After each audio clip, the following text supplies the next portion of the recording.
I'm gonna show you how to hide and unhide bookmarks with Google Chrome. It's pretty simple. As you can see up here, I got all my bookmarks showing.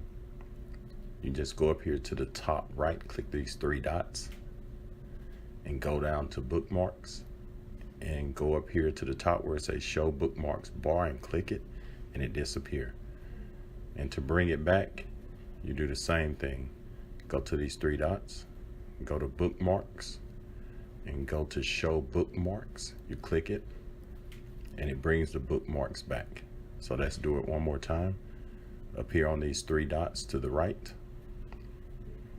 you click it, go to bookmarks, and click one more time and it disappears. To bring it back, go to bookmarks and show bookmarks toolbar.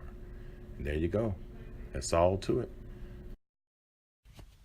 Thank you for watching, and subscribe to my channel, and also visit my website at www.weldingandstuff.net. Thank you and have a great day.